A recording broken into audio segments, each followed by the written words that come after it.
Consider for a moment the life cycle of a star.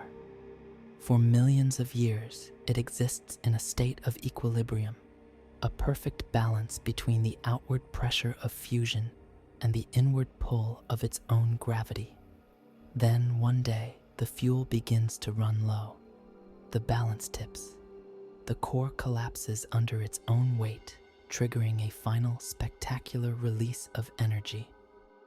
That's not a death. It's a transformation. Your body understands this process on a cellular level, which is why you're here. There's an internal physics to a human life, a silent calculus of energy and meaning. And right now, the equation of your existence is being rewritten. You clicked on this not by chance, but by necessity.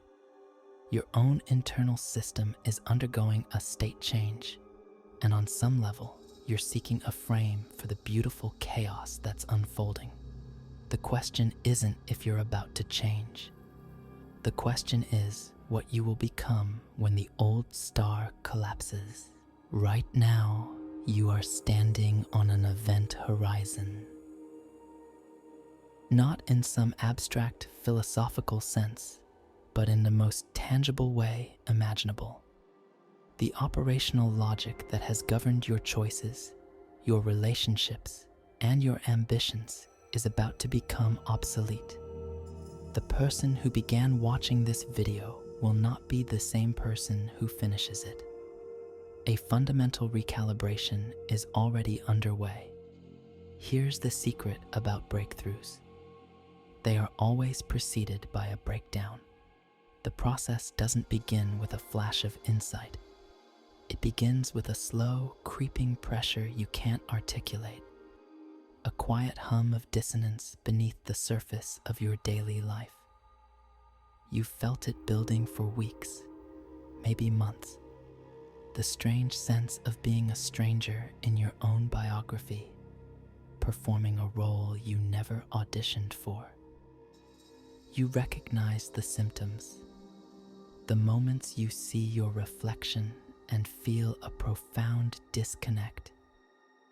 The conversations where you hear words leaving your mouth that your heart does not endorse.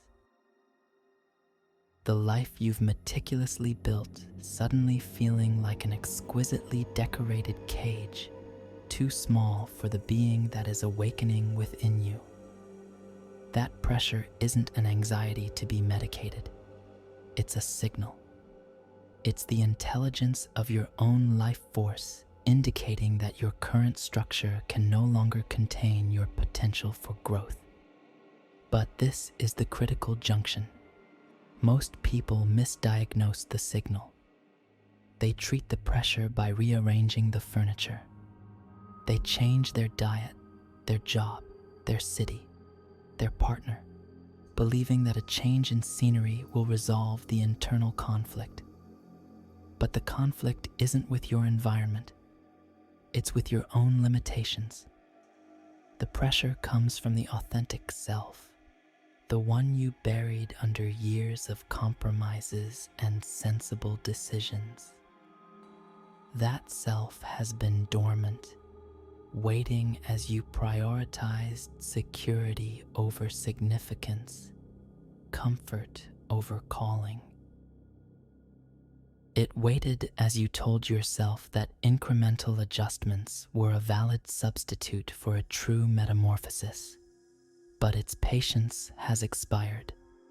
The universe has been leaving you breadcrumbs.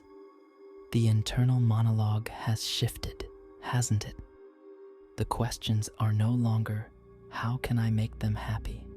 But what makes me feel alive? No longer, how do I fix this situation? But what if this situation isn't meant to be fixed, but abandoned? You've started to perceive the energetic cost of things you once tolerated. Certain people now feel like energetic black holes. Certain tasks, once sources of pride, now feel like a theft of your life force.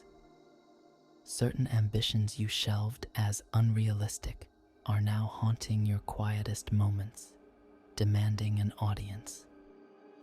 Your immunity to inauthenticity has suddenly kicked into high gear. Small talk now feels physically painful. Routines that once offered stability now feel like a prison sentence. The compromises you once rationalized as mature now feel like a betrayal of a sacred contract with yourself. This isn't a symptom of depression. It is not a midlife crisis, a quarter-life crisis, or any other convenient label society offers to pathologize growth. This is alchemy. Your consciousness is undergoing a quantum leap, and the vessel of your old life is cracking under the strain. Something has to shatter, and it will not be your soul. You're beginning to experience data recovery from your own subconscious. Skills you abandoned because they weren't profitable. Passions you silenced because someone called them childish. A way of being that felt native to you before you were taught to seek external validation. The strangest part is the lack of effort. These memories are resurfacing unbidden, as if your deeper mind is conducting an audit, bringing forgotten assets back onto the balance sheet. A song on the radio opens a locked room in your heart. You feel a sudden urge to visit a place from your past. An old friend reaches out of the blue. It's a coordinated cascade of reminders of who you were before you were taught who you should be. And the feeling isn't nostalgia, it's activation. These aren't echoes of a person you left behind, but blueprints for the person you are integrating. Your methodology for making choices has been completely overhauled. You once relied on spreadsheets, expert advice, and the court of public opinion. Now, you're operating from a place of resonance, a nonverbal, full-body knowing. Call it your compass. Call it your core frequency. You just know when a path is yours and when it isn't. And you're beginning to value that internal signal over any external applause. People are seeing the shift.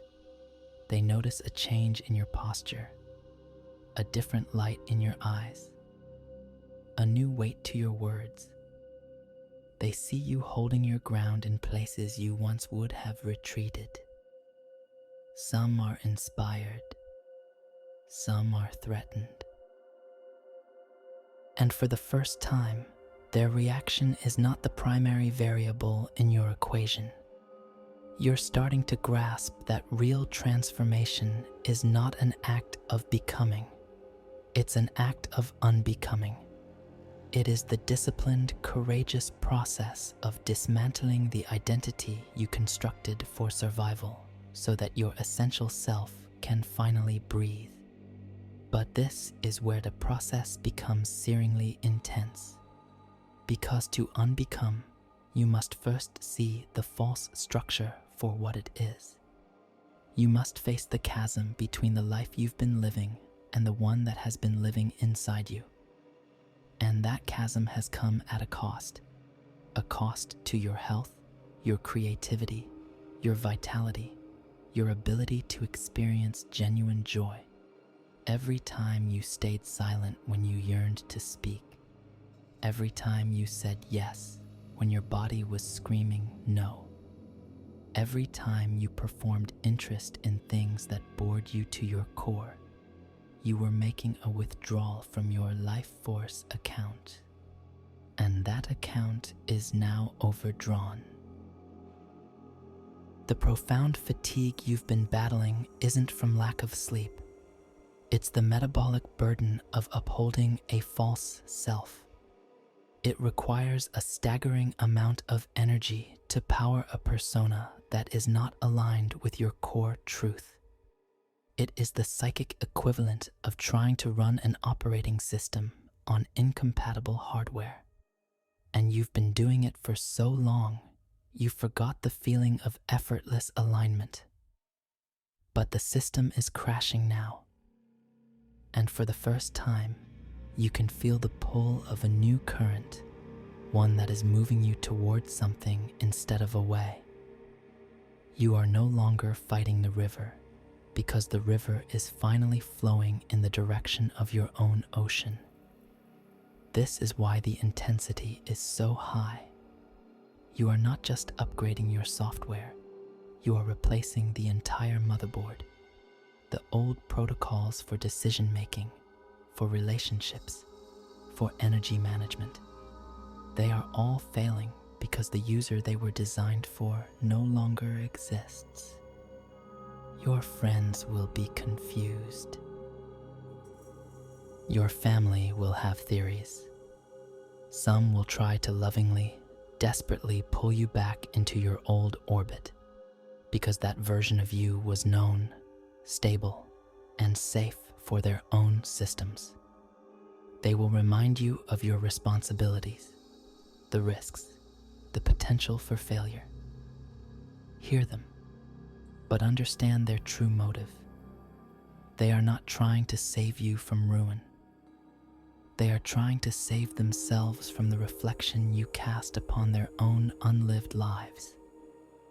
I'll pause here for a moment to say what is customary in these spaces.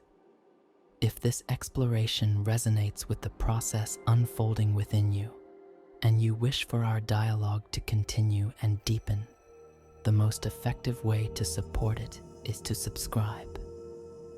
This is not merely about a number. It is a signal to the digital currents that a meaningful conversation is happening here.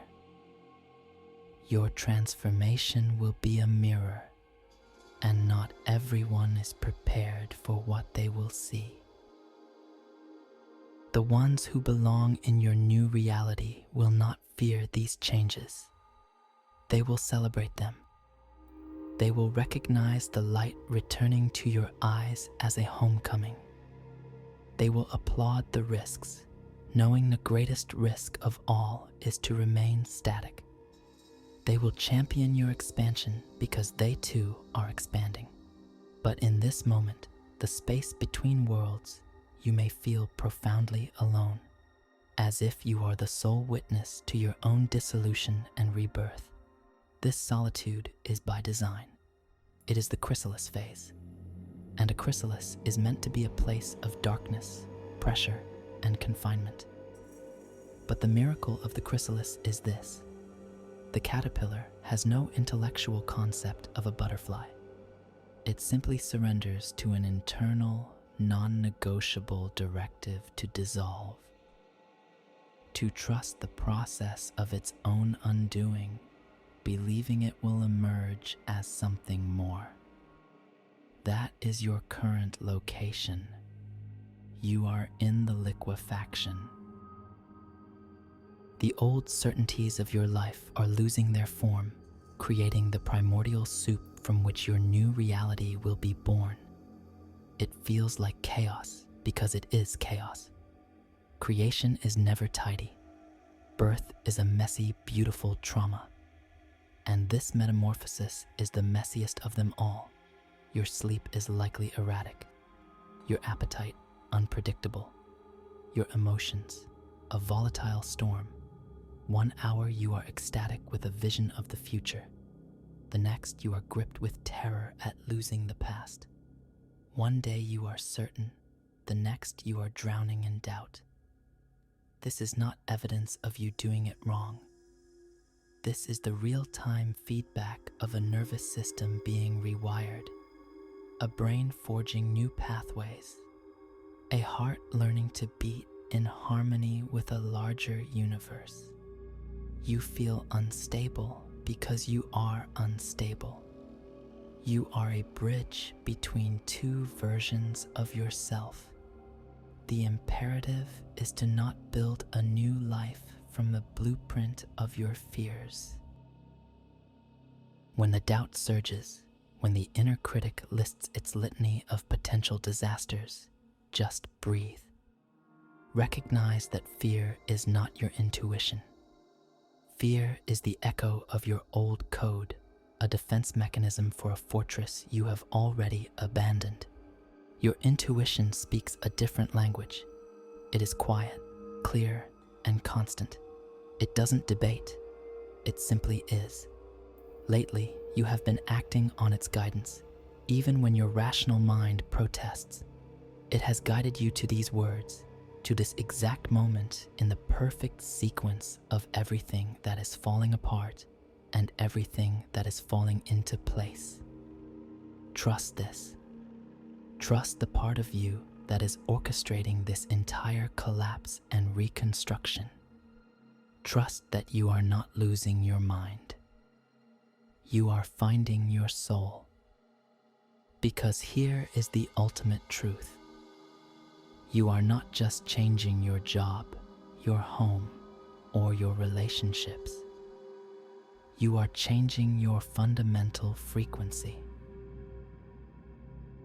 You are graduating into a version of yourself that operates on an entirely new set of principles about reality, possibility, and your own worth. And when that energetic shift is complete, your external world will have no choice but to reorganize itself around your new signature. The right people will gravitate to you. The right doors will open. The right synchronicities will fire. But first, the alchemy must be completed. You must allow the lead of your old self to be fully melted down, so the gold has space to emerge. And so, here we are, at the end of this transmission and the true beginning of your life. If these concepts landed not as new information, but as a deep, soul-level remembering, then you know the next step. Not because an external voice will name it, but because an internal imperative has just been fully activated. The restlessness, the internal debates, the sudden intolerance for anything that is not true, it was all a prelude. Your entire being was preparing for this activation point, the moment you cease asking for permission and start acting on your own authority. To anchor this decision, this turning point, go to the comments below and write one single word: emerge. Let it not be for anyone else. Let it be a digital timestamp for your own genesis, a declaration to yourself and to the universe that you are ready. You don't need another confirmation. You don't need ideal circumstances. You don't need an audience. You only need to align with the force that brought you to this moment. The transformation is not on its way. It is here. The old you is already gone, dissolved in the seconds you've spent here. Space has been made. Your authentic life has waited long enough. Today is not the day you plan. Today is not the day you wait. Today is the day you become. The star doesn't ask the nebula for permission. It simply ignites.